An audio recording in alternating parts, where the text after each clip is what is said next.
যেমন আমাদের নবীজির বংশধারা যদি সংক্ষেপে বর্ণনা করি, আমাদের নবীজির নাম মুহাম্মদ, তার পিতার নাম আব্দুল্লাহ, তার পিতার নাম আব্দুল মুত্তালিব, তার পিতার নাম হাশেম, তার পিতার নাম আব্দে মনাফ, তার পিতার নাম কুসাই, তার পিতার নাম কিলাব, তার পিতার নাম মুররাহ, তার পিতার নাম কাব, তার পিতার নাম লুই, তার পিতার নাম গালেব, তার পিতার নাম ফেহের, তার পিতার নাম মালিক, তার পিতার নাম নজর, তার পিতার নাম কিনানা, তার পিতার নাম খুজাইমা, তার পিতার নাম মুদরিকা, তার পিতার নাম মুদার, তার পিতার নাম নিজার, তার পিতার নাম মাআদ, তার পিতার নাম আদনান, তার পিতার নাম উদাদা, তার পিতার নাম মুকাব্বিম, তার পিতার নাম নাহুর, তার পিতার নাম তাইরাহা, তার পিতার নাম ইয়ারুব, তার পিতার নাম ইয়াসজুব, তার পিতার নাম নাবিদ, তার পিতার নাম হযরতে ইসমাঈল, তার পিতার নাম আবুনা হযরতে ইব্রাহিম আলাইহিমুস সালাতু ওয়াস সালাম।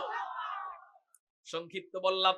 এক গুণ দেখা যদি প্রেমিক প্রেমিকার জন্য সৌন্দর্যের মায়ায় জীবন দিতে পারে, তাহলে বলো যুবক, আমার নবীর জন্য যদি উলামায়ে কেরাম রক্ত দিতে ডাক দেয়, খতমে নবুয়তকে হেফাজত করবার জন্য, নবীর তাবলীগকে হেফাজত করবার জন্য, শাহাদাতের সুদা পান করতে রাজি আছো কারা কারা? আল্লাহু আকবার বলে দুই হাত আল্লাহরে দেখা। হযরতে হাসান বিন সাবিত কবিতা বর্ণনা করেন, আহসানু মিনকা লাম তারাকাতু আইনি ওয়া আজমালু মিনকা লাম তালিদিন নিসাউ খুলিকতা মুবাররাআব মিন কুল্লি আইবিন। আপনাদের সাউন্ড কমে গেলে আমি বয়ান শেষ করে দিব। আর কমবে নি সাউন্ড? চিৎকার দিয়া বলেন আল্লাহু আকবার। বয়ানের শুরুতে আইসা একটু মুখ বাইজে গেছিল, কেন জানেননি? মাইক যদি বক্তার কানের মন মতো না হয় একটু কষ্ট হয়। যাই হোক, শুরুতে কষ্ট হয়েছে, এখন মিলে গেছে। আপনারা চিৎকার দিতে রাজি আছেন নি ইনশাআল্লাহ? কার জন্য চিৎকার দিব? চিৎকার দিয়ে বলেন আল্লাহু আকবার। এই সাউন্ড আপনাদের থেকে আমি চাই, পাবো তো ইনশাআল্লাহ। মুহতারাম হাজিরিন, তো বলতেছিলাম হযরতে হাসান বিন সাবিত নবীজির কবি হাসান বিন সাবিত নবীজির কাছে আয়েশা বলেন, ইয়া রাসূলুল্লাহ, ইয়া হাবিবাল্লাহ, আমি আপনার জন্য একটা কবিতা বানাইছি, বলবো নি কবিতা? হাসান বিন সাবিত বলেন, বলবো নি কবিতা? নবীজি বলেন, বলো কবিতা। হাসান বিন সাবিত কবিতা বর্ণনা করেন, ওয়া আহসানু মিনকা লাম তারাকাতু আইনি ওয়া আজমালু মিনকা লাম তালিদিন নিসাউ খুলিকতা মুবাররাআব মিন কুল্লি আইবিন কাআন্নাকা কাদ খুলিকতা কামা তাশাউ। হাসান বিন সাবিত বলেন, রাসূলুল্লাহ, আপনার চেয়ে সুন্দর, আপনার চেয়ে আকর্ষণীয়, আপনার চেয়ে সুদর্শন কোন পুরুষ আমার এই দুই চোখ কখনো দেখে নাই। একটু জোরে বলা যায় না সুবহানাল্লাহ? আপনার চেয়ে সুন্দর কোন পুরুষ আমার এই দুই চোখ কখনো দেখে নাই। ওয়া আজমালু মিনকা লাম তালিদিন নিসাউ। ও রাসূলুল্লাহ, দুনিয়ার কোন মা আপনার চেয়ে সুন্দর কোন সন্তান জন্ম দিতে পারে নাই। আপনার চেয়ে সুন্দর কোন সন্তান দুনিয়ার মা জন্ম দিতে পারে নাই। এই জন্যই তো হযরতে আমেনা নবীজি যখন আসলেন দুনিয়ায়, নবীজির মাতা হযরতে আমেনা বলেন, আমি আমার সন্তানের চেহারার দিক তাকায়া চিন্তিত হয়ে গেছিলাম। আমি আমার সন্তানের চেহারার দিক তাকায়া পেরেশানিতে ভুগতেছিলাম। এত সুন্দর তার চেহারা, নামটা কি রাখা যায়? কারণ যেমন হয় চেহারা, মা বাবা ওইরকম নাম রাখে। মনে করেন কালার নাম যদি কালামিয়া থাকে মানায়, ঠিক না বেঠিক? মানায়। কিন্তু সুন্দরের নাম যদি কালামিয়া থাকে মানায় না। যেমন তার চেহারা তেমন তার নাম হইতে হয়। আরে বর্তমান জামানায় যদিও নামের প্রতি গুরুত্ব দেওয়া হয় না, নাম রাখে বল্টু, সেন্টু, মিন্টু, ইঙ্গুল, ইঙ্কি, মিঙ্কি, পিঙ্কি, এলেনা, দোলেনা, হেলেনা। কয়দিন পরে অন্য পোলার হাত ধইরা ভাইগা যায়, বাপরে ফোন দিয়া কয়, বাবা তোমারে চিনি না। আলহামদুলিল্লাহি ওয়া কাফা ওয়া সালামুন আলা ইবাদিহিল্লাযীনা ইসতাফা সাল্লাল্লাহু তাআলা আলাইহি ওয়া আলা আলিহি ওয়া আসহাবিহি ওয়া বারাকা ওয়া সাল্লাম তাসলিমান কাসীরা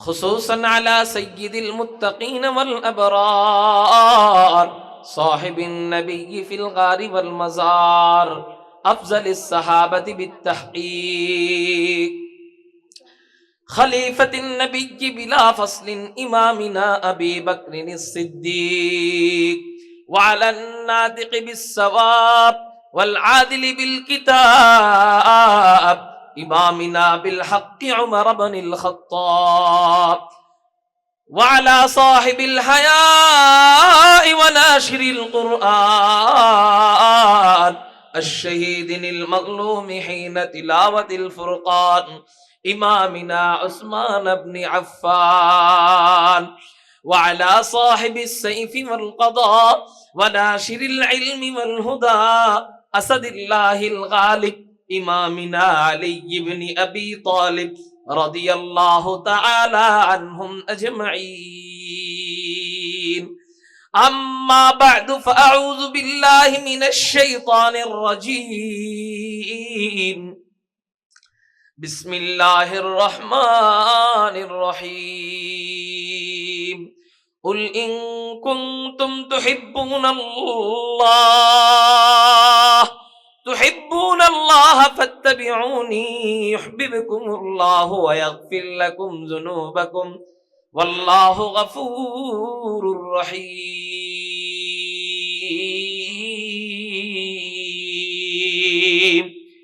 قال سيدنا رسول الله صلى الله عليه وسلم أحب الله لما يغذوكم من نعمة وأحبوني لحب الله وأحبوا أهل بيتي لحبي صدق الله مولانا العظيم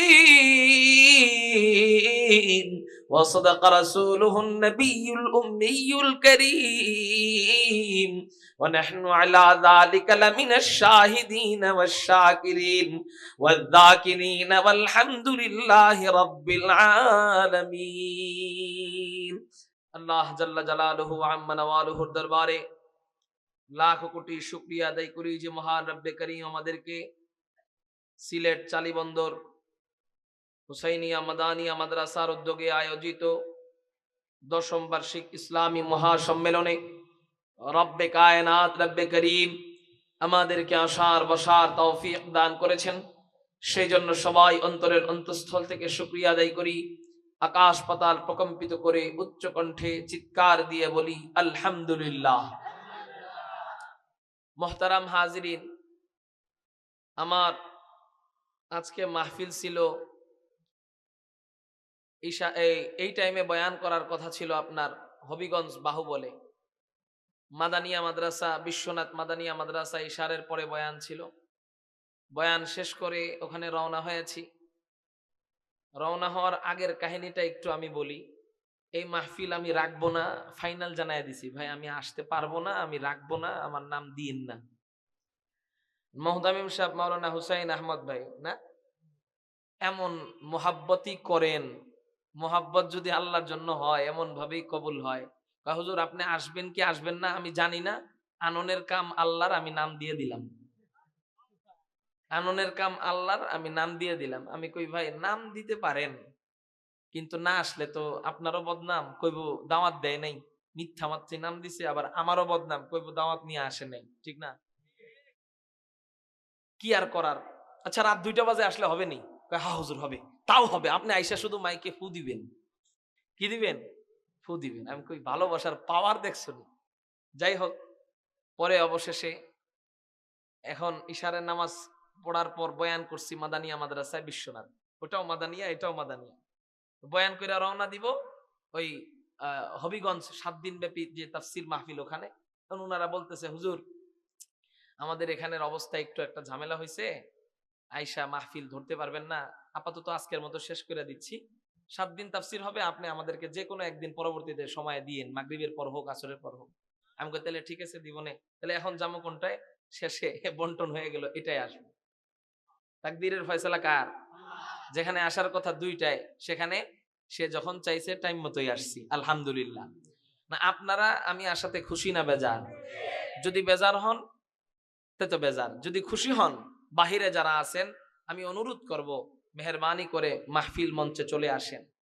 আপনাদের থেকে আমাদের কষ্টটা একটু বেশি, একটু বেশি না অনেক বেশি, অনেক বেশি। এটা যদি আপনারা বুঝতেন আমরা অন্যান্য বক্তারা টাকা বেশি দিলে আরেক জায়গায় জায়গা, ঠিক না? তা আমাদের অবস্থা হলো আমাদের গলার রশিটা মুরব্বীদের হাতে বাইদা দিস। মুরব্বীরা আমাদেরকে যেমনে টানে আমরা ওইভাবে চলি। এজন্য মুরব্বীদের ডাকে গতকালকে মাহফিল করেছিলাম। আপনাদের সিলেট বিভাগের মধ্যে যেমন বরুণা মাদ্রাসার মাহফিল সবচেয়ে বড় জাকজমকের সাথে হয়, রেঙ্গার মাহফিল যেমন জাকজমকের সাথে হয়, বৃহত্তর ময়মনসিংহ বিভাগে সবচেয়ে বড় মাহফিল হলো বালিয়া মাদ্রাসার মাহফিল। ওখানে বয়ান করেছি ফজরের নামাজের আগে। আমার ফেসবুকে লাইভে আপনারা দেখবেন, ফজরের আজানের আগ মুহূর্তে বয়ান চলে, তখনও লাখখানিক মানুষ। আজকে ফজরের আগে। এরপরে সকাল 10টায় বয়ান করার কথা, ওই বালিয়ারি আন্ডারে আরেক মাদ্রাসা, 10টায় বয়ান করার কথা। মুরব্বীদের হাতে আমাদের রশি, কিছু করার নাই, 10টায় দেয় নাই, দিছে দুপুরে। তো দুপুরে বয়ান করে এই মাদানিয়া আসলাম, মাদানিয়া করে এই যে এখানে আসলাম। যাই হোক মুহতারাম হাজিরিন, এটা বলার উদ্দেশ্য হলো যে টাইম টু টাইম আপনাদের সামনে হাজির হই।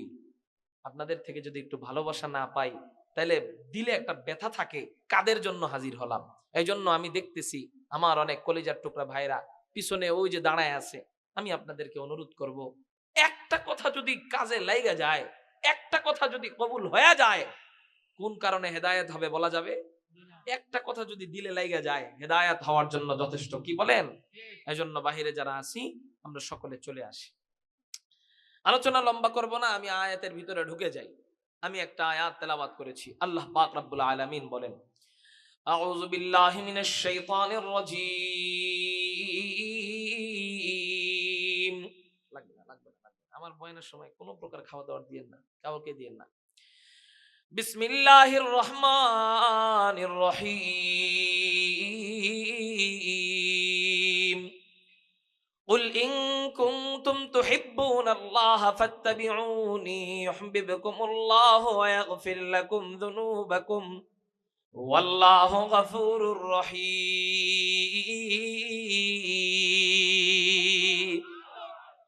আল্লাহ বলেন, হে নবী আপনি বলে দিন, ইন কুনতুম তুহিব্বুনাল্লাহ, যদি তোমরা আল্লাহকে মহব্বত করে থাকো। যদি কাকে মহব্বত করো? হে নবী আপনি আপনার উম্মতদেরকে বলে দিন, ইন কুনতুম তুহিব্বুনাল্লাহ, যদি আল্লাহকে কি করো? মহব্বত করো। এই আল্লাহকে মহব্বত করার সাইনবোর্ড কি, নমুনা কি? আল্লাহ নিজে বলতেছেন, রাসূল আপনি আপনার উম্মতদেরকে বলুন, আল্লাহকে মহব্বত করার সাইনবোর্ড হলো ফাত্তাবিউনি, তোমরা আমার অনুসরণ করো। আর আস্তে কোন সুবহানাল্লাহ। তাহলে রাসূলকে অনুসরণ করা মানে কাকে ভালোবাসা? আমরা মুখে বলি আমরা আল্লাহকে ভালোবাসি, মুখে বলি আল্লাহর জন্য রাসূলের জন্য জীবন দিব, কিন্তু কাজকর্মে রাসূলকে অনুসরণ করি না। রাসূলকে অনুসরণ করা মানে সুন্নতকে অনুসরণ করা, ইত্তেবায়ে সুন্নতে রাসূলিল্লাহ, সুন্নতের হুজুর আকরাম সাল্লাল্লাহু আলাইহি ওয়াসাল্লামের সুন্নতের অনুসরণ করা। মুহতারাম হাজিরিন, আমরা সুন্নতের অনুসরণ করি না কেন? সুন্নত অনুসরণ কি কঠিন? বলেন, কঠিন না। কিন্তু করি না কেন বলেন? দিলে মোহাব্বত কম নবীজির প্রতি, এই জন্য। দিলে কি কম? একজন ব্যক্তির প্রতি আরেকজনের মোহাব্বত থাকলে অটো তার অনুসরণ করে, অটো। যেমন আমরা এই এলাকার মানুষ, আপনারা এলাকার মানুষ পানিকে কি বলেন? জোরে বলেন, পানি বলে। কিন্তু ছোট বাচ্চা যার দাঁত মাত্র হইতেছে, মাত্র কথা শিখছে, ও পানিকে পানি বলতে পারে না, বলেন তো কি বলে? মাম বলে। আপনি যখন পানি নিয়ে ওর সামনে যান, আপনি তো পানি রে পানি বলেন, কিন্তু আপনার বাচ্চার সামনে যায় ওরে বলেন, আব্বু এই যে মাম খাও, মাম। ঠিক না? আপনি মাম বললেন কেন? আপনি ওই বাচ্চার অনুসরণ করলেন কেন? ওই যে বাচ্চার প্রতি মহব্বত আছে, এই জন্য ওর মাম বলা আপনার কাছে ভালো লাগে, অটো আপনার ভিতরে ওর অনুসরণ এসে গেছে। ঠিক না? ঠিক, অটোমেটিক অনুসরণ চলে এসেছে। মুহতারাম হাজরিন, নবীজিকে যে ভালোবাসে তাকে বলতে হয় না দাড়ি লম্বা করো, অটো লম্বা হবে। তাকে বলতে হবে না সন্তানদেরকে মাদ্রাসায় দাও, এমনি সন্তান হওয়ার আগেই বিবির সাথে চুক্তি করবে, আমাদের সন্তান হলে এটারে আল্লাহ রাস্তায় দিব। বিবি বলবে আমার এত কষ্টের সন্তান, এটারে আমি জাহান্নামের রাস্তায় দিব না, আমি আল্লাহ রাস্তায় দিব, যদি নবীজির প্রতি প্রেম থাকে। সমস্যা হলো আমাদের প্রেম নাই, নবীজির প্রতি ভালোবাসা নাই। এই জন্যই দাঁড়ায়া 5 ঘন্টা খেলা দেখতে পারি, কোমর ব্যথা করে না, 5 মিনিট নামাজ পড়লে কোমর ব্যথা হয়ে যায়। আগে প্রেম ঢুকাও, এরপর অটোমেটিক অনুসরণ আসবে। তাহলে বলেন নবীজিকে আগে কি ঢুকাইতে হবে? নবীজির ভালোবাসা। নবীজিকে কেন ভালোবাসবো? নবীজি হাদিসের মধ্যে বলেন, قال رسول الله صلى الله عليه وسلم احب الله لما يغذوكم من نعمه واحبوني لحب الله واحبوا اهل بيتي لحبي। নবীজি বলেন, এক নাম্বার তোমরা আল্লাহকে মহব্বত করবা। কেন আল্লাহকে মহব্বত করবা? কয়লি হুব আল্লাহ আহিবুল্লাহ লিমা ইয়াগযুকুম মিন নি'মা। আল্লাহকে কেন মহব্বত করবা? লিমা ইয়াগযুকুম মিন নি'মা। আল্লাহ তোমাদেরকে নিয়ামত পূর্ণ করে দিয়েছেন, নিয়ামত দান করেছেন, এই জন্য তোমরা আল্লাহকে মহব্বত করবা। আপনারা আমাকে বলেন, আল্লাহকে আমাদেরকে নিয়ামত দেন নাই? আল্লাহ আসমান বানিয়েছেন কাদের জন্য? আমাদের জন্য। জমিন বানিয়েছেন কাদের জন্য? আমাদের জন্য। পাহাড় পর্বত বানিয়েছেন আমাদের জন্য। নদী নালা বানিয়েছেন আমাদের জন্য। চন্দ্র সূর্য বানিয়েছেন আমাদের জন্য। এই জন্যই তো কবি বলেন, ইয়া জমি মেরে লিয়ে হ্যায় আসমান মেরে লিয়ে, ये ज़मीं मेरे लिए है आसमां मेरे लिए और है मसरूफ खिदमत कुल जहां मेरे लिए और है मसरूफ खिदमत कुल जहां मेरे लिए बरगबर मेरे लिए है हर समर मेरे लिए बरगबर मेरे लिए हाय हर समर मेरे लिए हर चमन मेरे लिए हर गुलसिता मेरे लिए हर चमन मेरे लिए हर गुलसिता मेरे लिए। সব কিছু আল্লাহ আমাদের জন্য বানিয়েছেন, সব আমার গোলামি করে।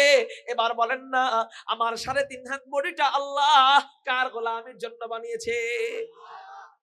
আল্লাহ সব আমার গোলামির জন্য বানিয়েছেন। আমার 3.5 হাত বডিটা আল্লাহ আল্লাহর গোলামের জন্য বানিয়েছেন। এজন্য নবী বলেন, আহিবুল্লাহ, তোমরা আল্লাহকে এই জন্য ভালোবাসো। 2 নাম্বার, তোমরা ভালোবাসবা কাকে? 2 নাম্বার, ওয়া আহিব্বুনি লিহুব্বিল্লাহ। 2 নাম্বার, তোমরা আমি নবীরে ভালোবাসবা। কয় কেন ভালোবাসবা? ওই যে আল্লাহকে ভালোবাসো, এই জন্য তোমরা 2 নাম্বার আমি নবীরে ভালোবাসবা। তাহলে আমরা প্রশ্নের উত্তর পেয়ে গেলাম, নবীজিকে আমরা ভালোবাসবা কার জন্য? নবীজিকে আমরা ভালোবাসবো কার জন্য? আল্লাহর জন্য নবীজিকে ভালোবাসবো। এই তো কোরআনের উত্তর, এই তো হাদিসের উত্তর। এবার আমরা বিজ্ঞানের আলোকে একটু জানার চেষ্টা করি, যুক্তির আলোকে জানার চেষ্টা করি, আমরা নবীজিকে ভালোবাসবো কেন? কিসের আলোকে জানবো?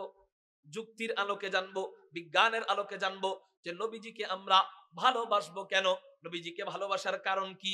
বিজ্ঞান যারা মানুষের মন নিয়ে গবেষণা করেন, মানুষের জেহেন নিয়ে গবেষণা করেন, ওই সমস্ত বিজ্ঞানিকরা বলেন যে একজন মানুষ আরেকজন মানুষকে 4 কারণে মহব্বত করে। চিৎকার দিয়ে বলেন, কয় কারণে মহব্বত করে? 4 কারণে মহব্বত করে। 1 নাম্বার জামাল, 1 নাম্বার সৌন্দর্যের কারণে মহব্বত করে। 2 নাম্বার কামাল, 2 নাম্বার পূর্ণতা বা যোগ্যতার কারণে মহব্বত করে। 3 নাম্বার ইহসান, দয়া বেশি, এই জন্য মহব্বত করে। 4 নাম্বার করাবাত, আত্মীয়তার কারণে মহব্বত করে। একজন মানুষ আরেকজন মানুষকে এই 4 কারণে ভালোবাসে। আচ্ছা, এই 4টা গুণ একজনের ভিতরে থাকার দরকার নাই, মাত্র 1 গুণ যদি একজনের ভিতরে থাকে, মানুষ তার জন্য জীবন দিয়ে দেয় কি দেয় না? যেমন পুরুষ নারীর প্রেমে পড়ে সৌন্দর্য দেখা। কি কি দেখা? এই সৌন্দর্য দেখে এমন প্রেমে পড়ে অনেক পুরুষ নারীর জন্য জীবন দিয়ে দেয়, ঠিক না বেঠিক? তার মানে বোঝা গেল 1 গুণ যদি থাকে জীবন দিয়া দেয়। 1 গুণ থাকলে যদি জীবন দিয়া দেয়, আল্লাহ যদি কাউকে 4টা গুণ দিয়া দেয়, তার জন্য জীবন দেওয়ার দরকার আছে না নাই? বলে হযরত 4 গুণ কি আল্লাহ এমন কাউকে দিয়েছিলেন কিনা? আমি বলবো হ্যাঁ, 4 গুণ আল্লাহ দিয়েছিলেন। কাকে দিয়েছিলেন?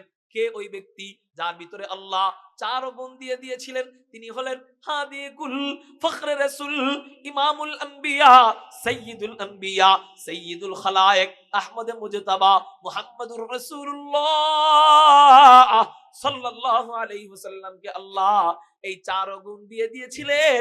একটু চিৎকার দিয়ে বলেন না সুবহানাল্লাহ। 4 গুণের 1 নাম্বার গুণ দেখি তো কেউ বলতে পারেন কিনা? 4 গুণের 1 নাম্বার গুণ কি? সৌন্দর্য। জোরে বলেন কি? আমার নবী কেমন সুন্দর ছিলেন? কয়েকটা হাদিস বলে আমার বয়ান শেষ করব ইনশাআল্লাহ। আমার নবীর সৌন্দর্য কেমন ছিল? তিরমিজি শরীফের হাদিস, হযরতে আব্দুল্লাহ ইবনে ওমর হযরতে জাবির ইবনে সামুরা বর্ণনা করেন। হযরতে জাবির ইবনে সামুরা বলেন আমার নবী কেমন সুন্দর ছিলেন। আন জাবির ইবনে সামুরা রাদিয়াল্লাহু তাআলা আনহু قال রাআইতু রাসূলুল্লাহ সাল্লাল্লাহু আলাইহি ওয়াসাল্লাম ফি লাইলাতিন ইদহিয়ানিন ওয়া আলাইহি হুল্লাতুন হামরা। হযরতে জাবির বলেন আমি এক চাঁদের রজনীতে, চন্দ্রোজ্জ্বল রজনীতে আমি হুজুর সাল্লাল্লাহু আলাইহি ওয়াসাল্লামকে লাল ডোরাকাটা কাপড় পরিহিত অবস্থায় আমি নবীজিকে দেখতে পাইলাম। চাঁদের রাতে নবীজিকে লাল ডোরাকাটা কাপড় পরিহিত অবস্থায় আমি দেখতে পাইলাম। আমার দিলের ভিতরে এই কথা জাগ্রত হলো, সব সময় চাঁদকে আলাদা দেখি, নবীজিকে আলাদা দেখি, চাঁদকে আলাদা দেখি, নবীজিকে আলাদা দেখি। আজকে আসমানের চাঁদও পেয়ে গিয়েছি, নবীজিকেও পেয়ে গিয়েছি। আসমানের দিকে তাকাইলে আসমানের পূর্ণিমার চাঁদ পাওয়া যায়, জমিনের দিক তাকাইলে জমিনের পূর্ণিমার চাঁদ পাওয়া যায়। আসমানের দিক তাকাইলে আসমানের পূর্ণিমার চাঁদ পাওয়া যায়, জমিনের দিক তাকাইলে জমিনের চাঁদ পাওয়া যায়। আমি দুই চাঁদকে মিলাবো, আমি একটু দেখবো আসমানের চাঁদ বেশি সুন্দর না জমিনের চাঁদ মুহাম্মদুর রাসূলুল্লাহ সাল্লাল্লাহু আলাইহি ওয়াসাল্লাম বেশি সুন্দর। এই নিয়ত করে আমি একবার আসমানের দিকে তাকাইলাম, ফাজআলতু আনজুরু ইলাইহি ওয়া ইলাল কমার, আমি একবার আসমানের চাঁদের দিকে তাকাইলাম, আরেকবার নবীজির দিক তাকাইলাম, আরেকবার চাঁদের দিকে তাকাইলাম, আরেকবার নবীজির দিক তাকাইলাম। কয়েকবার এমন করার পর আমি সিদ্ধান্ত নিতে বাধ্য হলাম, লাউ ইনদি আহসানু মিনাল কমার, আমার কাছে মনে হলো আসমানের চাঁদের চেয়েও হুজুর আকরাম সাল্লাল্লাহু আলাইহি ওয়াসাল্লামের চেহারা মুবারক কোটি কোটি গুণ বেশি সুন্দর। একটু চিৎকার দিয়া বলেন না সুবহানাল্লাহ। এই হলো আমার নবীজির চেহারা। এই জন্যই তো আম্মা জানা আয়েশা নবীজির বিবি, আম্মা জানা আয়েশা নবীজিকে নিয়ে কবিতা বলে। কি কবিতা? লানা শামসুন ওয়ালিল আফাকি শামসুন, লানা শামসুন ওয়ালিল আফাকি শামসুন ওয়া শামসি খায়রুম মিন শামসিস সামাই ফা ইন্নাশ শামসা তাতলু বাদা ফাজরি ওয়া শামসি তালিউন বাদাল ইশাই। আম্মা জান আয়েশা বলেন, ও দুনিয়ার মানুষ সকল তোমরা শোনো, আসমানের জন্য একটা সূর্য আছে, আমার জন্য একটা সূর্য আছে। আল্লাহু আকবার। আসমানের জন্য একটা সূর্য আছে, আমার জন্য একটা সূর্য আছে। আসমানের সূর্য বেশি দামি না আমার সূর্য বেশি দামি? আম্মা জান আয়েশা বলেন, ওয়া শামসি খায়রুম মিন শামসিস সামা, আসমানের সূর্যের চেয়ে আমাকে আল্লাহ যেই সূর্য দান করেছেন সেই সূর্য কোটি কোটি কোটি কোটি গুণ বেশি দামি। একটু চিৎকার দিয়া বলেন না সুবহানাল্লাহ। আসমানের সূর্যের চেয়ে আমার সূর্য অনেক দামি। প্রশ্ন হইতে পারে, আসমানের সূর্য কখনো দিতে হয়, জমিনের সূর্য কখনো দিতে হয়? আম্মা জান আয়েশা জবাব দেয়, আসমানের যে সূর্য আছে ওই সূর্য উদিত হয় ফজরের নামাজের পর। তোমরা সবাই যখন জাগ্রত থাকো তখন তোমাদের আসমানের সূর্য উদিত হয়। আর আমার সূর্য কখনো উদিত হয় ইশারের নামাজের পর। পুরা দুনিয়া যখন ঘুমে বিভোর হয়ে যায়, নীরব নিস্তব্ধ হয়ে যায়, তখন আল্লাহ আমার অন্ধকার কুঠুরিতে আমার সূর্য আল্লাহ উদিত করে দেয়। সৌন্দর্যের জন্য কেউ কাউকে যদি মহাব্বত করে থাকে, দুনিয়ার মধ্যে আল্লাহর যত মাখলুক আছে সবচেয়ে বেশি সুন্দর ছিলেন আমার নবীজি। এই জন্যই তো হাসান বিন সাবিত নবীজির কাছে আয়েশা বলেন, ইয়া রাসূলুল্লাহ, ইয়া হাবিবাল্লাহ, আপনার জন্য আমি একটা কবিতা বানাইছি, বলবনি কবিতা? কি কবিতা? হযরত হাসান বিন সাবিত কবিতা বর্ণনা করেন, ওয়া আহসানু মিনকা লাম তারাকাতু আইনি ওয়া আজমালু মিনকা লাম তালিদিন নিসাউ খুলিকতা মুবাররাআব মিন কুল্লি আইবিন। আপনাদের সাউন্ড কমে গেলে আমি বয়ান শেষ করে দিব। আর কমবে নি সাউন্ড? চিৎকার দিয়া বলেন আল্লাহু আকবার। বয়ানের শুরুতে আয়েশা একটু মুখ বাইজে গেছিল, কেন জানেননি? মাইক যদি বক্তার কানের মন মতো না হয়, একটু কষ্ট হয়। যাই হোক, শুরুতে কষ্ট হয়েছে, এখন মিলে গেছে। আপনারা চিৎকার দিতে রাজি আছেন নি ইনশাআল্লাহ? কার জন্য চিৎকার দিব? চিৎকার দিয়ে বলেন আল্লাহু আকবার। এই সাউন্ড আপনাদের থেকে আমি চাই, পাবো তো ইনশাআল্লাহ?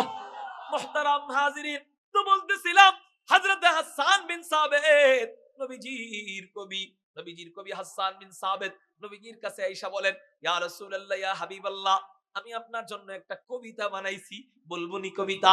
হাসান বিন সাবিত বলেন, বলবনি কবিতা? নবীজি বলেন, বলো কবিতা। হাসান বিন সাবিত কবিতা বর্ণনা করেন, ওয়া আহসানু মিনকা লাম তারাআতু আইনি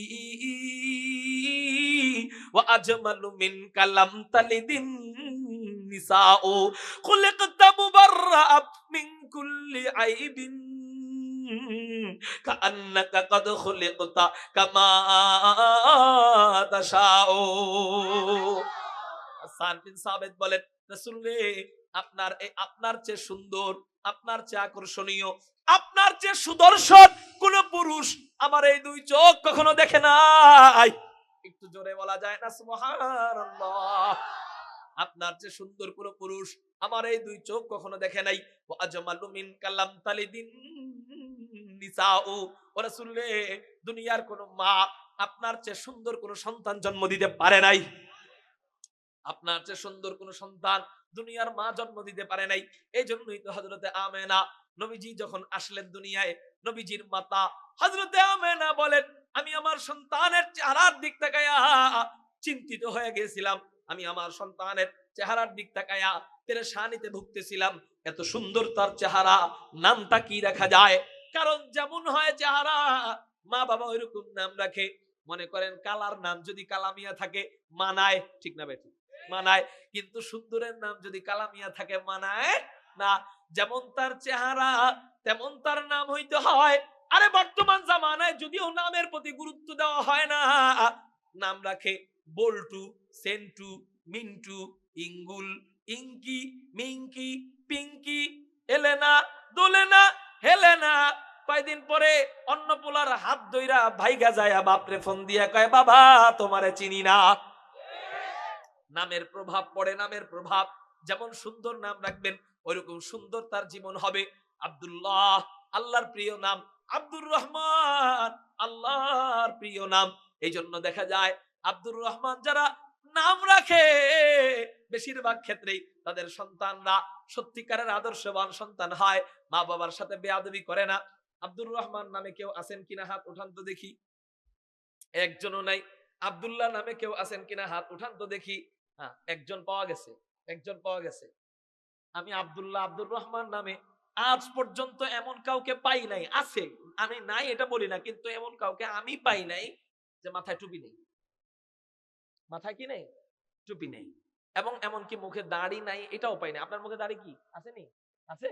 মাস্ক দিয়ে ঢেকে রাখছিলেন। যাক, তাহলে বোঝা গেল আমার ধারণার সাথে মিলে গেছে। কি বলেন? এই নামের আসর আছে। কমপক্ষে আল্লাহর নামের সাথে একটু মিলাইয়া রাখা। আব্দুর রহিম, আব্দুল গফফার, আব্দুর রাজ্জাক। আবার শুধু রাজ্জাক রাখতে যায় না। কথা বুঝতে পারছেন? মা বাবার হক, সন্তানের হক, মা বাবা সুন্দর একটা নাম রাখবে সন্তানের, এটা সন্তানের হক। হুজুর আমার পোলা আমার আগের মতো ভালোবাসে না কেন? বউর পক্ষ নিয়ে সবসময় আমার পোলা আমার সাথে খারাপ আচরণ করে। আপনারা পোলা কন না কি কন? পোলাই কন। আচ্ছা, আমার সাথে খারাপ আচরণ করে কেন? হুজুর জানি না তো। আপনি জানেন না কেন? কামা তাদিনু তুদানু, যেমন কর্ম তেমন ফল। আপনি সন্তানের হক মাইরা খাইছেন ছোট সময়ে। আপনি সন্তানের নামটা সুন্দর মতো রাখেন নাই, নাম রাখছেন পিঙ্কি, তা আপনার হক তো মারবেই। নাম রাখছেন বল্টু, তো আপনি ওর হক রাখছেন। সন্তানের হক আপনি মেরে খাইছেন। সন্তানের হক সন্তানদেরকে দ্বীনি শিক্ষায় শিক্ষিত করা, সন্তানদেরকে মাদ্রাসায় পড়ানো, এটা সন্তানের হক। আপনি ওর হক মেরে খাইছেন। আপনি শুকরিয়া করেন ঐশীর বাবার মতো। ঐশীর বাবারে যে জবাই দিছে, আপনারা যে জবাই দেয় নাই, আপনি শুকরিয়া আদায় করেন। ঐশীর বাবা ঐশীর বাবারে কি দিছে? জবাই দিছে। আপনারা যে জবাই দেয় না আপনার সন্তান, আপনি শুকরিয়া আদায় করেন। আওয়াজ করতেছে কে ভাই? হ্যাঁ, একটু বলেন না আজকের জন্য একটু আওয়াজটা বন্ধ করে দিতে। হ্যাঁ, একদিনই তো, একটু কষ্ট করেন। আপনারা আমার দিকে তাকান। তাহলে আমরা বলি দুইটা হক সন্তানের আদায় করব আজকে থেকে। 1 নাম্বার হক, সন্তান হওয়ার পরে সুন্দর একটা নাম রাখবো, বলেন ইনশাআল্লাহ। 2 নাম্বার হক, সন্তান হওয়ার পর আগেই নিয়ত করব সন্তানদেরকে মাদ্রাসায় দিব। ডাক্তার বানালে রিজিক বেড়ে যাবে, আর আলেম বানালে সেই রিজিক কমে আসবে না, একই রিজিক থাকবে? বরং ওই রিজিকে বরকত দিবে কে? আল্লাহ। এই জন্য সন্তানের হক, সন্তানদেরকে দ্বীনি শিক্ষায় শিক্ষিত করা, করবো না ইনশাআল্লাহ। আল্লাহ তুমি কবুল করো, বলি আমিন। হুজুর আমার পোলা তো আলেম হইলে বেতন কামাইবে 10,000, হুজুর ইমামতি করে 10,000 পায়, এটা কেন হয় জানেন? শোনেন, আল্লাহ হাদিসে কুদসির মাধ্যমে, নবীজির মাধ্যমে জানায়া দিছে, আমার বান্দা আমার উপর যেমন ধারণা করে আমার বান্দাকে আমি ওইভাবে চালাই। উলামায়ে কেরাম বসা জিজ্ঞাসা করেন, আমার বান্দা আমার উপর যেমন ধারণা করে আমার বান্দাকে আমি ওইভাবে চালাই। এখন কোন বান্দা যদি এই হাদিস অনুযায়ী কোন বান্দা যদি ধারণা করে যে আমি সুদ ছাড়া মাস আমার চলবে না, আল্লাহ কয় তোরে আমি মা সুদ খাওয়াই বাঁচায় রাখবো। কেউ যদি বলে ঘুষ ছাড়া আমি চলতে পারবো না, ওই যে আল্লাহর উপর ধারণা করছে যে আল্লাহ আমারে দিবে না, ঘুষ আমারে দিবি, আল্লাহ কয় তোরে আমি ঘুষ দিয়েই বাঁচাবো। হ্যাঁ, ঘুষ ছাড়া কিছু দেখবেও না, টাকা ঘুষ খেয়েই তার বাঁচতে হবে। কেউ যদি চিন্তা করে যে আমি চুরি করে বাঁচবো, আল্লাহ কয় তোরে চুরি করাই খাওয়াবো, তো চুরি করে খেতে হবে। কারণ আমার বান্দা আমার উপর যেমন ধারণা আমি আমার বান্দারে ওইভাবে চালাই। এখন কেউ যদি নিয়ত করে আমার পোলা আলেম বানাইলে 10,000 বেতন পাইবো, 5,000 বেতন পাইবো, আল্লাহ কয় আমার উপর ধারণা করছস এই 5,000 10,000, ঠিকই তোর পোলা আলেম হইলে 10,000ই পাইবো, এর বেশি পাইবো না। মিয়া আমরা এই কথা এই চিন্তা বাদ দিয়া আল্লাহ বলেন যে আমার উপর ভরসা করে আমি আল্লাহ তার জন্য যথেষ্ট, আর কোন রিজিকের রাস্তা অন্যদিকে খোঁজার দরকার নাই, আমি আল্লাহ যথেষ্ট। আপনি বাপ, আপনি মা, আপনি মাদ্রাসায় দিয়া জায়নামাজে বসে যান, আল্লাহর কাছে দোয়া করেন, আল্লাহ টাকা পয়সার জন্য মাদ্রাসায় দেই নেই, তোমার জন্য দিছি, বাকি আমার সন্তানের জীবন চালানোর জিম্মাদারি তুমি নিয়ে নাও। আপনি বাপ, হযরত ইমাম বুখারী রাহমাতুল্লাহি আলাইহির মায়ের দোয়ার বরকতে যদি ইমাম বুখারী অন্ধ ছিলেন, ওনার চোখ যদি ঠিক হয়ে যায়, আপনার দোয়ার বরকতে আপনার ছেলেকে আল্লাহ ইঞ্জিনিয়ার হয়ে যে টাকা কামায়, আলেম হওয়ার পরে আল্লাহ সেই টাকা দিতে পারে না? আল্লাহ আমাকে দেয় না? যে কোনো মাধ্যমেই হোক। আপনি কয়েন হুজুর সবাই তো আর মাহফিল করে না আপনাকে মতো, আমি বলি মাহফিল না করলেও বহু আলেমরা আলহামদুলিল্লাহ বর্তমানে ব্যবসা বাণিজ্য করে অনেক স্বাবলম্বী হয়ে গেছে। এমনকি আলেমরা যখন ব্যবসায় ঢুকে সাধারণ পাবলিকের চেয়ে আলেমের ব্যবসায় বরকত বেশি হয়ে যায়। মুহতারাম হাজিরিন, এই জন্য ওই নিয়তে মাদ্রাসায় দিব না যে মনে হয় কামাইতে পারবো না, তাইলে ঠিকই কম কামাইবো, ঠিকই কম কামাবে। আর যদি নিয়ত করেন আল্লাহ রাস্তায় দিছি, আল্লাহ দেখবে, আল্লাহই ওরে চালায় নেবে, যখন যা প্রয়োজন হবে তখন দিয়ে দিবে। আল্লাহ কই থেকে দিবে এটা আপনার টেনশনের দরকার আছে?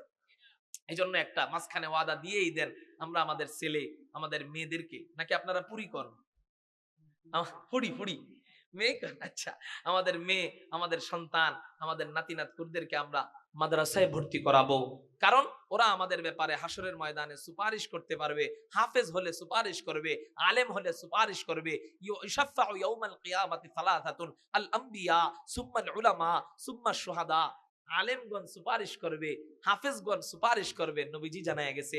এই জন্য কারা কারা রাজি আছেন সন্তানদেরকে মাদ্রাসায় দিবেন? আল্লাহু আকবার বলে হাত। রাজি আছেন ইনশাআল্লাহ? আল্লাহ তুমি কবুল করো, বলি আমিন। হক সন্তানের, এর মধ্যে একটা এটা বললাম। যাই হোক, খায়ের বলতেছিলাম, হযরতে আমেনা নবীজির চেহারা দেখছেন, চেহারা দেখা বলে চেহারাটা মুহাম্মদ। চেহারাটা কি বলেন?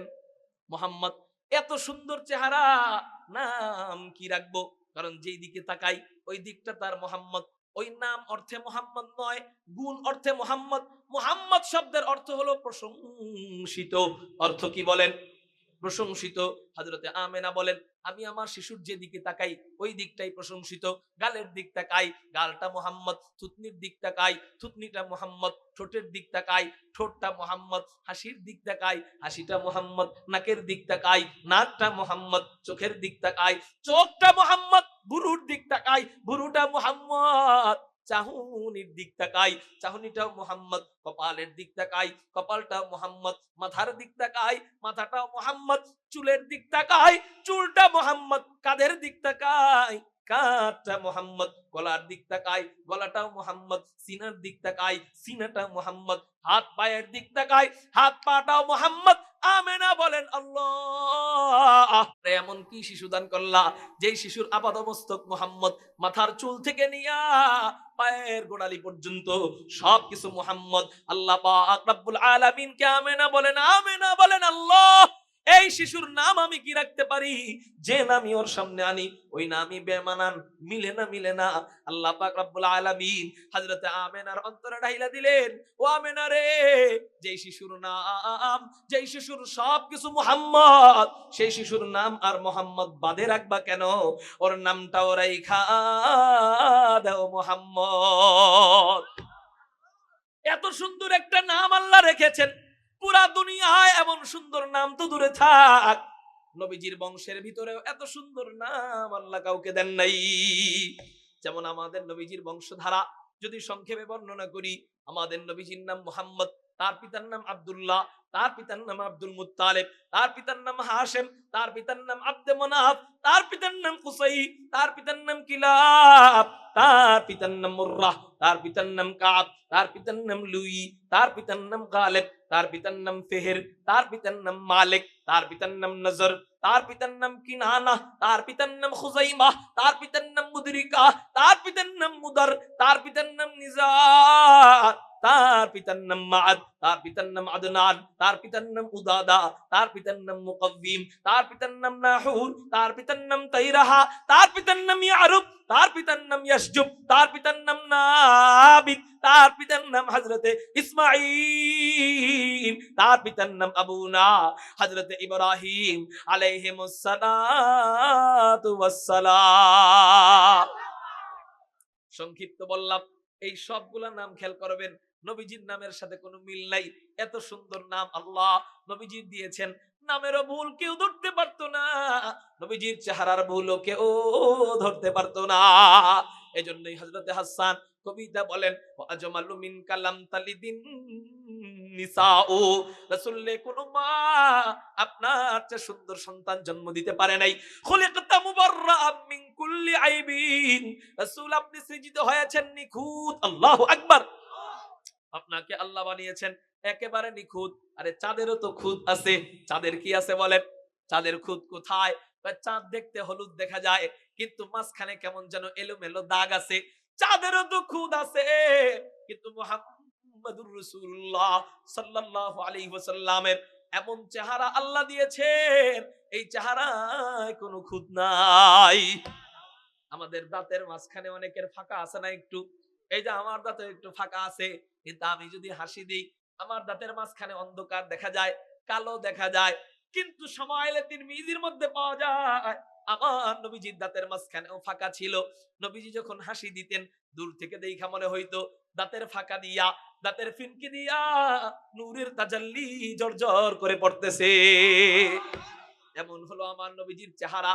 এই জন্যই হযরতে হাসান বলেন, খুলিকতা মুবাররাআম মিন কুল্লি আইবিন, ও রাসূল রে, আপনাকে আল্লাহ বানিয়েছেন নিখুঁত, কাআন্নাকা কদ খুলিকতা কামা তাশাউ। আল্লাহর কাছে আপনি যেমন সৌন্দর্য চেয়েছেন, আল্লাহ আপনাকে তেমন সৌন্দর্যই দান করেছেন। একটু চিৎকার দিয়া বলেন না সুবহানাল্লাহ। মুহতারাম হাজিরিন, আপনার প্রশ্ন হইতে পারে, হুজুর আওয়ামী লীগের নেতার প্রশংসা, এটা আওয়ামী লীগ করবেই, বিএনপির নেতার প্রশংসা বিএনপিরা তো করবেই, আওয়ামী লীগের প্রশংসা তো আর বিএনপি করবে, বিএনপির প্রশংসা তো আর আওয়ামী লীগ করবে? আপনাদের নেতা মুহাম্মাদুর রাসূলুল্লাহ সাল্লাল্লাহু আলাইহি ওয়াসাল্লাম, বলেন না সবাই সাল্লাল্লাহু আলাইহি ওয়াসাল্লাম। আপনাদের নেতা মুহাম্মাদুর রাসূলুল্লাহ সাল্লাল্লাহু আলাইহি ওয়াসাল্লামের প্রশংসা আপনারা তো করবেনই। কোন বদ্দিন বেঈমান কাফের মুরতাদ, কোন নাস্তিক ইহুদি খ্রিস্টানরা তো আর নবীজির চেহারার প্রশংসা করবে না। আমি বলবো, কে বলছে আপনারে করবে না? আমার নবীজির ক্ষেত্রে অন্য নেতার সাথে মিলাইলে চলবে না। এখানে মাইন্ড ইউর চেঞ্জ, এখানে আপনার মাইন্ডটাকে পরিবর্তন করেন। আমার নবীজি এমন নেতা ছিলেন, বিরোধী দলের লোকেরাও আমার নবীজির চেহারা দেখা দেখা বহু মক্কা মদিনার অমুসলিম মুসলমান হয়ে গেছে। অনেক হাদিস আছে এ ব্যাপারে। হযরত বসা। এই জন্য আমি আর লম্বা করতেছি না, একটা হাদিস বলে আমার বয়ান শেষ করে ফেলবো ইনশাআল্লাহ। ইহুদিরা যে নবীজিরে দেইখা কালেমা পড়ে মুসলমান হইছে, শুধু দেইখা, এই ব্যাপারে একটা হাদিস বলবো। হযরত আব্দুল্লাহ ইবনে সালাম নবীজির সাহাবী, নাম কি? আব্দুল্লাহ ইবনে সালাম। উনি ইহুদিদের বড় পণ্ডিত ছিলেন, ইহুদিদের বড় আলেম ছিলেন। মুসলমান হওয়ার আগে ইহুদিদের বড় আলেম ছিলেন হযরত আব্দুল্লাহ ইবনে সালাম। তিরমিজি শরীফের হাদিস, উনি বর্ণনা করেন, আন আব্দুল্লাহ ইবনে সালাম রাদিয়াল্লাহু তাআলা আনহু قال لما قدم رسول الله صلى الله عليه وسلم المدينة انجفل الناس إليه। হযরত আব্দুল্লাহ ইবনে সালাম বলেন যে হুজুর সাল্লাল্লাহু আলাইহি ওয়াসাল্লাম মক্কা শরীফ থেকে হিজরত করে মদিনায় যখন আসলো, লোকেরা তাকে দেখার জন্য ভিড় করা আরম্ভ করলো। তো মানুষ তাকে দেখে ভালো লাগে, মুসলমান হয়, কথা শুনে ভালো লাগে, মুসলমান হয়, আমারও একটু দেখা দরকার। আসলে এটা সত্য নবী না মিথ্যা নবী, আমি একটু যাচাই বাছাই করে দেখি তো। এখন আপনারা বলেন, সাধারণ পাবলিকের যাচাই বাছাই আর আলেমের যাচাই বাছাই এক হবে? সাধারণ পাবলিক ল্যাংটাটারে দেখা কয় এটা মনে হয় বড় পীর, ঠিক না বেঠিক? বলে কি না? ল্যাংটাটারে দেখা কয় এটা তো বড় পীর। ওই সমস্ত পীর যারা ল্যাংটা থাকে, এদেরকে যায় যদি আপনি বলেন, ও ভাই পোশাক পরেন না কেন, পর্দা করেন না কেন, এরা বলে কি, মনের পোশাক বড় পোশাক, মনের পর্দা বড় পর্দা। আরে এখন যদি অনেকে ল্যাংটা থাকে না, কিন্তু নারী পুরুষ একসাথে মুরিদ করে, আছে না নাই? এদেরকে যদি আপনি যায় বলেন, আরে আজীব অবস্থা, আপনি একজন পীর, পীর মানে আপনি একজন গুরু, আপনি একজন উস্তাদ, আপনি একজন রাহবার, রাহবারে মিল্লাত, আপনি একজন মিল্লাতের রাহবার, আপনি একজন ইসলামী স্কলারদের রাহবার, ইসলামের রাহবার, আপনি মানুষকে জান্নাতের দিকে ডাকবেন, অথচ আপনি পুরুষকেও মুরিদ করতেছেন, মহিলাদেরকেও একসাথে বসে মুরিদ করতেছেন। তখন জবাব দেয় কি জানেন? এ মিয়া, মনের পর্দা বড় পর্দা। তোমাকে ভিতরে মনের পর্দা নাই, এই জন্য তোমাদের বুরকা লাগে। আমাদের মনের পর্দা আছে, এই জন্য বুরকা লাগে না। মনের পর্দা বড় পর্দা, আছে না নাই? বলে কি বলে না? এই সমস্ত পীরদেরকে কি করবেন আপনারা জানেন? এই পীরদেরকে গাছের সাথে আচ্ছা মতো বাইন্দা পিটাইবেন 3 ঘন্টা। কয় ঘন্টা? 3 ঘন্টা পিটাইবেন। তখন যখন কইবে উরে ব্যথা পাই, ব্যথা পাই, আপনি তখন কইবেন ব্যথার বিপরীত কি?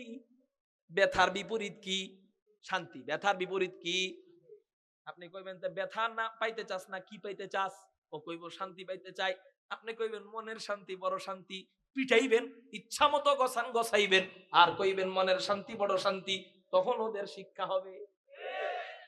আল্লাহ আমাদেরকে কুসংস্কার, বেদাত, বিদাতি গুমরা পীরদের থেকে হেফাজত করে সত্যকারের পীর বরুণ আর মুফতি সাহেব মুফতি রশিদুর রহমান ফারুক বরনবী, সত্যিকারের পীর, মুফাক্কিরে ইসলাম, সদরে জমিয়ত আল্লামা শাইখ জিয়াউদ্দিন হাফিজাহুল্লাহ, সত্যিকারের পীর শাইখে লক্ষ্মীপুরী হাফিজাহুল্লাহ। আল্লাহ এদেরকে চিনবার তৌফিক দান করুক, বলি আমিন। আপনারা কেন বুঝেন না? একটা কদু কিনতে গেলে টিপ দিয়ে দেখেন এটা বাতি না আবাতি, অথচ আপনি জান্নাতে যাওয়ার জন্য একজন পীরের হাত ধরলেন। আপনি কেন বুঝেন না যে আপনি এই পীরটাকে একটু যাচাই বাছাই কইরা ওই পীরের কাছে যাওয়া দরকার? আপনি কদু যাচাই বাছাই করতে পারেন, শাক সবজি যাচাই বাছাই করতে পারেন। জান্নাতে যাওয়ার জন্য একজন শিক্ষক দরকার। ওই শিক্ষককে একটু যাচাই বাছাই করার মতো জ্ঞান কি আল্লাহ আপনারা দেয় নাই? হুজুর আমরা তো মূর্খ মানুষ, আমরা কেমনে যাচাই বাছাই করবো সত্যিকারের পীর না ভণ্ড পীর? এ তো আলেমরা যাচাই বাছাই করতে পারে। প্রশ্নটা যুক্তি আছে না? হুজুর আমরা মূর্খ মানুষ, আমরা মাথায় টুপি দেখলেই মনে করি মনে হয় সত্য পীর, ঠিক না? গালে দাড়ি দেখলে আমরা মনে করি সত্য পীর, কিন্তু যাচাই বাছাই করার সিস্টেম কি হুজুর?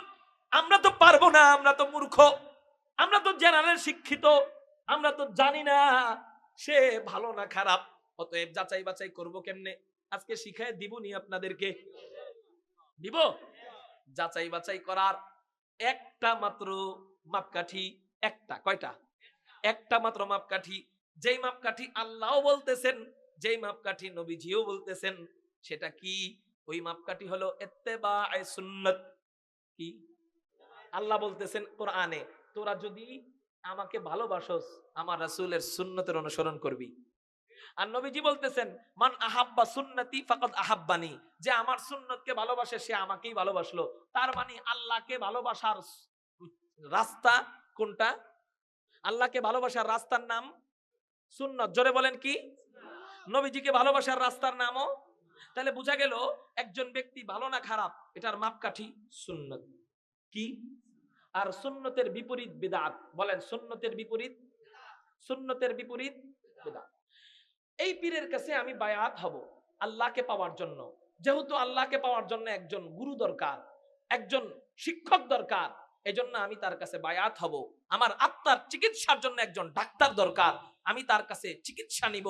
অতএব আমি তার কাছে বায়াত হওয়ার আগে আমি 2 দিন তার আশপাশে থাকবো। কয়দিন? 2 দিন। আমি 2 দিন তার আশপাশে থাকবো, দেখবো। আলহামদুলিল্লাহ, আলহামদুলিল্লাহ, আমার উস্তাজের উস্তাজের উস্তাজ চলে আসছে। কোন আলহামদুলিল্লাহ। আমার বেল শেষ, আমার কথা শেষ। এই একটা কথা যেটা শুরু করছি এটাই 1 মিনিট, আধা মিনিটে ফিনিশিং দিয়ে শেষ করি। আলহামদুলিল্লাহ, বলেন আলহামদুলিল্লাহ। আচ্ছা, মাশাআল্লাহ।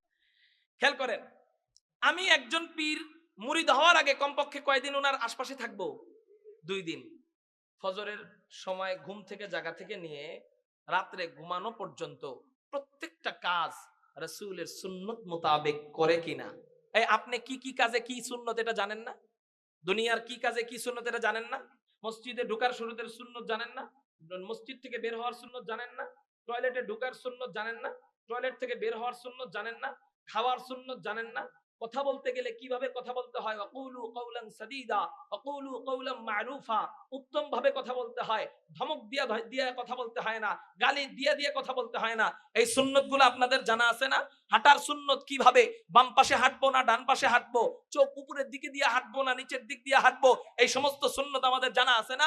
আপনি যে পীরের কাছে মুরিদ হবেন সেই পীরকে আগে দেখবেন সে সব সুন্নত পালন করে কিনা। যদি সে সুন্নত পালন করে চোখ বুঝে আপনি বিশ্বাস করবেন এটা একজন আল্লাহওয়ালা। আলহামদুলিল্লাহ, আমরা পাই আমাদের সিলেটের অনেক বুজুর্গরা এখনো বেঁচে আছেন যারা নবীজির সুন্নত আপাত মস্তক, মাথার চুল থেকে নিয়ে হাঁটুর নিচ পর্যন্ত, টাকনুর নিচ পর্যন্ত সবকিছু দেখলেই মনে হয় আমার নবীজির সুন্নত অনুযায়ী তারা চলতেছে। এই কিছুক্ষণ আগে যেই কয়জনের নাম বললাম এর মধ্যে ওনারাও আছে। ঠিক না ভাই? ঠিক। আর এমন পীরের কাছে গেছেন সুন্নত তো দূরে থাক, ফরজ নামাজ, কোন নামাজই দরকার নাই, মনের নামাজ বড় নামাজ। ঠিক না ভাই? ঠিক। গোসল তো আরে বাবারে বাবা, ওগো ক্যাতকুলির থেকে বিড়ির গন্ধ ভালো। আল্লাহ হেফাজত করুক, বলি আমিন। মুহতারাম হাজিরিন, আমি আর ওই হাদিসটা বললাম না যে হাদিস আব্দুল্লাহ ইবনে সালামের ব্যাপারে বলতেছিলাম। আল্লাহ তৌফিক দিলে অন্য কোনোদিন শোনাবো। এই শেষ কথা, মানুষ মানুষকে কয় কারণে ভালোবাসে? জোরে বলেন, কয় কারণে? 1 নাম্বার কারণ কি? সৌন্দর্য। আমার নবীজিকে আল্লাহ এই সৌন্দর্য এমন দান করেছেন, দুনিয়ার আর কাউকে এত সুন্দর বানায় নাই। আরো 3টা গুণ বাকি আছে। 1 গুণ দেখা যদি প্রেমিক প্রেমিকার জন্য সৌন্দর্যের মায়ায় জীবন দিতে পারে, তাহলে বলো যুবক, আমার নবীর জন্য যদি উলামায়ে কেরাম রক্ত দিতে ডাক দেয়, খতমে নবুয়তকে হেফাজত করবার জন্য, নবীর তাবলীগকে হেফাজত করবার জন্য, শাহাদাতের সুদা পান করতে রাজি আছো কারা কারা? আল্লাহু আকবার বলে 2 হাত আল্লাহরে দেখা। তাকবীর, আল্লাহু আকবার, ইসলাম জিন্দাবাদ, জিন্দাবাদ, কাফের কাফের, নামপতি কাফের, কাফের কাফের, নামপতি কাফের, কাদিয়ানীদের আস্তানা ভেঙে দাও, গুড়িয়ে দাও, নবীর পরে নবী নাই, সংসদে আইন নাই, তাবলীগ নিয়ে পাতাবাজি চলবে না, চলবে না, তাবলীগ নিয়ে পাতাবাজি চলবে না, চলবে না, কাদিয়ানীদের আস্তানা ভেঙে দাও, গুড়িয়ে দাও। স্বৈরাচারদের সাথে আমাদের কোনো ঐক্য নাই, কথা ফাইনাল। সবার সাথে ঐক্য হইতে পারে। হিন্দুরা যদি বলে আমাদের সাথে বৈষম্য হয়, আমরা বৈষম্য দূর করব। খ্রিস্টানরা যদি বলে বৈষম্য হয়, দূর করব। কিন্তু কোন স্বৈরাচারের দোসর এই সাদিয়ানীরা আমাদেরকে টঙ্গীর ময়দানে কিছুদিন আগেও আমাদেরকে মেরেছে, স্বৈরাচার যাওয়ার পরেও আমাদেরকে মেরেছে। এরা যদি বলে আমাদের সাথে বৈষম্য হয়, আমরা বলবো তাহলে আওয়ামী লীগের হাসিনা কি দোষ করছে? অতএব তাদের সাথে কোনো বৈষম্য নাই। এখন যদি একটা করে সাদিয়ানি পাই, একটা করে জুতার বাড়ি চলবে ইনশাআল্লাহ। তাকবীর, আল্লাহু আকবার, ইসলাম ইসলাম, জিন্দাবাদ জিন্দাবাদ, কাফের কাফের, কাদিয়ানীরা কাফের, কাফের কাফের, মোহতারাম হাজিরিন, আল্লাহ আমাদেরকে যেই কথাগুলা বললাম বুঝার তৌফিক দান করুন, বুঝার তৌফিক দান। হুজুর সাদিয়ানি গো কাফের কইলো কে, এটা কোন ফতোয়া অনুযায়ী কইলো? প্রশ্ন থাকতে পারে। আমার কাছে একটা ফতোয়া আছে, এটা আপনারা তাহকিক করে নিয়েন। কিতালুল উলামাই কুফরুন, উলামায়ে কেরামদের সাথে ধর্মীয় কোনো কারণে যুদ্ধ করা কুফরি। আল্লাহ আমাদেরকে যেই কয়টা কথা বললাম অগুছানো আলোচনা, বুঝাতে পারলাম না, আল্লাহ আমাদেরকে বুঝার তৌফিক দান করুক, আমিন। ওয়া আখির দাওয়ানা আনিল হামদুলিল্লাহ। আসসালামু আলাইকুম ওয়া রাহমাতুল্লাহি ওয়া বারাকাতুহু। বিসমিল্লাহির রহমানির রহিম। কোরআন হাদিসের আলোকে সত্যের সন্ধান, মাহফিল টিভি, সিলেট।